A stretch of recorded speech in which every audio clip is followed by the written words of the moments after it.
Today we are going over Goku GT, and I'm happy to report this deck is actually good now. We've been slowly getting cards over the past few sets, and we finally got into a critical mass where this deck is actually really solid and a meta contender. If you want the full deck list, go ahead and check out the Worst Duelist channel. Link is in the description. We're just going to go over some highlights and then go over some games in a little bit. But yeah, some new cards we got in set 8. First of all, we have the 5-drop Goku GT. This card is basically a 3-drop, makes a marker, 30k, but it's 5 cost on field, and it's just been a fantastic turn 2 play for the deck. Really solves this deck's biggest problem, that being your tempo is not very good until turn 3. Now instead of playing Trunks, you can play this. Bardock, another great card. 3-drop while you have Goku on the field, and it's just strong. Draw 2 may give you leader 5k. The Double Striker is also a very good card for this deck.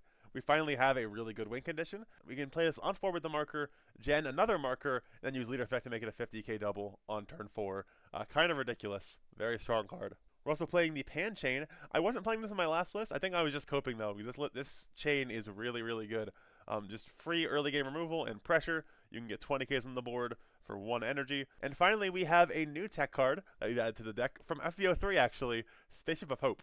This card may read terrible, just a top 5 GT searcher, but it is actually very strong, especially in an aggro meta. It can search supers, right? So if you're against like a Burnhan or something, you need to wall up, you can just play this, loop it with Hercule, and grab all your supers out of your deck. It also just searches all your pieces that you need. Searches your Goku GTs, searches your Pans if you need a part of the Pan chain, searches Hercule. It's a very versatile card in this deck, and it actually has been putting in a lot of work over the cantrip in that slot. But yeah, that's the entire deck list. Let's go ahead and get into the games. So game 1 is up against Bardock. This is going to be a nice showcase of how the Black Mirror typically goes. You ideally want to go first, develop that Trunks early, and then go, Goku GT, GT. If you can't do that though, there's other options. As you can see here, we have the Hercule, or they have the Glorio instead. So we're going to be playing that, getting the draw. Ideally, we want to play Goku GT because that turns Bardock online later in the game, but it is fine just developing a Glorio instead. Our opponent is swinging 15. And I do think Goku GT is definitely the optimal play turn 3 for this deck. The exception is against like other Goku GTs, I wouldn't play it because Pan just bounces it. Bardock is better because Goku GT came out 5 drops. But against other black decks, I definitely think Goku GT is the play in the early game. Because the leader buff doesn't really matter when you're not awakened. I mean, it matters a little bit, but I'd rather just have the draw and marker every turn. Our opponent does have the out though. They go for the Great Baby, grabbing a Goten. We'll combo out of the Goten swing. And they'll get to out the Goku here, but they spent a card doing it, so I'm kind of fine with that. They'll swing 40. We'll just go ahead and take this one. Not really worth comboing out of 40 right now. And they'll pass. Because of the Pan, we're in a pretty good spot here. We can out that monkey for 2 energy, and then develop a Goku GT as well. I was really underrating the Pan engine in my previous builds of this deck. I remember on the last video I made for Goku GT, one of my commenters was like, hey, you should play this engine. And I was like, I don't know, it's kind of mid. I don't like Pan very much. But what I didn't realize is that being able to play Pan for 1 makes it so much better. And it would have actually been the solution to the Cell Cheese with the 4-drop last format, which I was really struggling with. And I don't know why I never realized Pan just outs that. Yeah, Pan is a really strong engine right now. Just being able to out any 4-drop or below basically for free is pretty ridiculous. Our opponent's up next here though. They're going to go for the 2-drop, just going for the chain here. Sacking it to draw 2. Playing new legend, Double Striker. And we are probably taking 40k here. His hand up is not really real while we have 3 supers in hand. And he'll go ahead and dump 50 on the Double Striker. We'll just give some cards and pass. So the nice thing here is that we can kind of just threaten Double Striker and swing with everything. So I'll go 20 with lead. They'll combo out. After 2 more swings, they'll be down to 5 cards in hand. We can kind of just chill after that. We'll go 20, they'll combo out. Go for the Goku GT here. Swing into the Glorio. They're low on cards, so they kind of have to just let it go. And now we can pair a Double Striker, and they probably can't push through 2 supers next turn, so we should be good to go and winning the game. They'll play the Chi-Chi, no life take, going 45.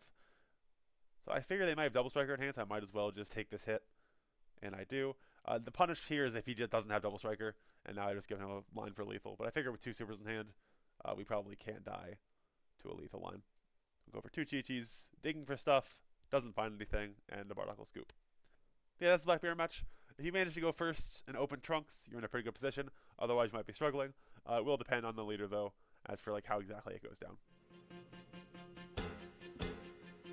So next up here is our Boo game, and this is a spaceship game, which is cool. This is really the utility of spaceship, just finding your pieces when you don't have them. We don't have a trunks going first, which sucks, but with spaceship, we can get there. And even though we're a turn late, it's better than not having the trunks at all. So we're going to go ahead and get that marker and play second spaceship. Grabbing a 10k, we don't really have anything else to grab right now. I guess we could have grabbed Goku GT, but I imagine I didn't find it there. Bobbity comes down. We'll just pass. It's fine being a turn delayed against Boo, because Boo is pretty slow.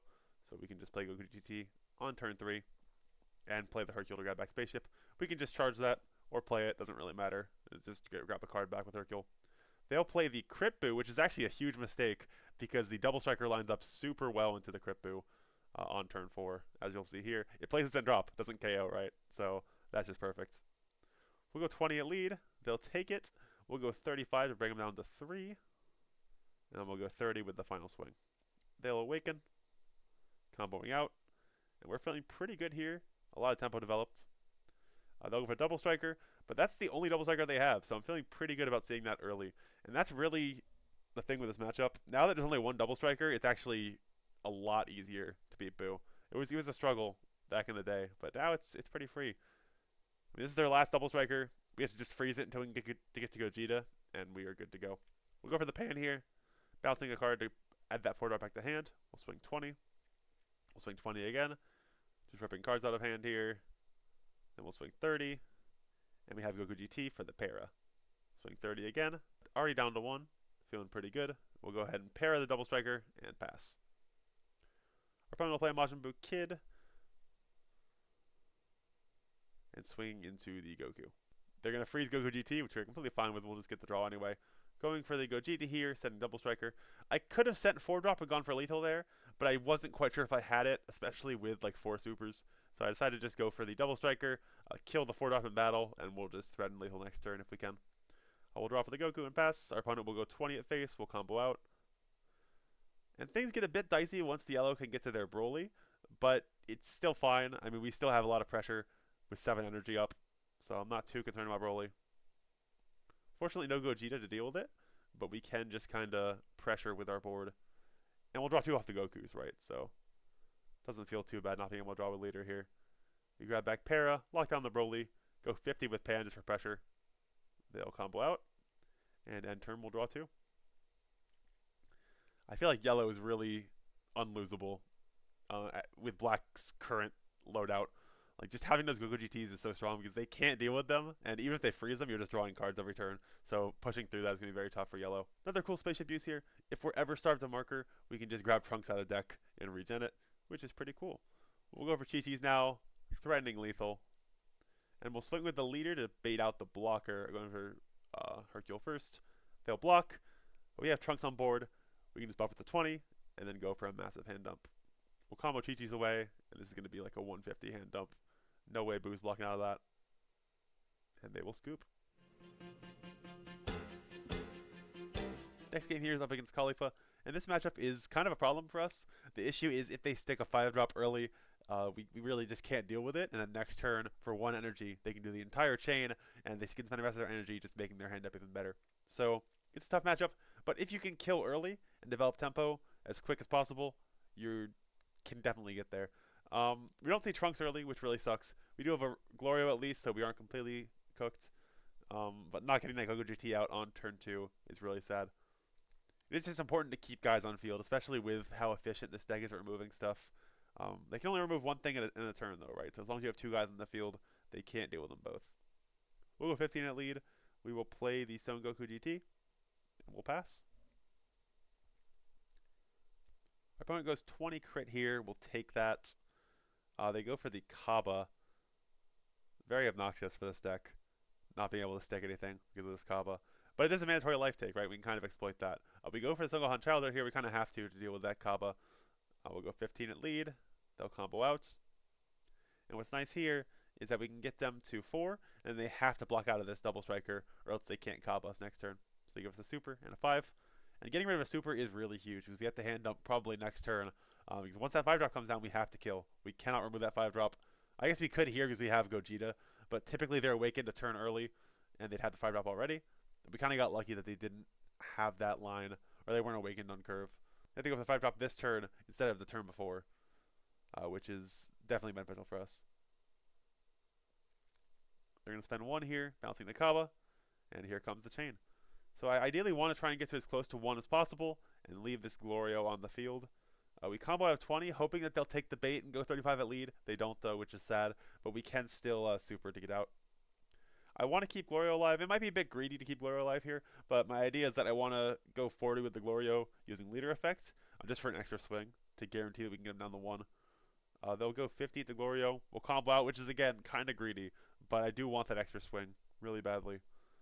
We'll draw for turn, go for the Glorio, grabbing back a Chi-Chi, buffing the Glorio, then we'll go 50.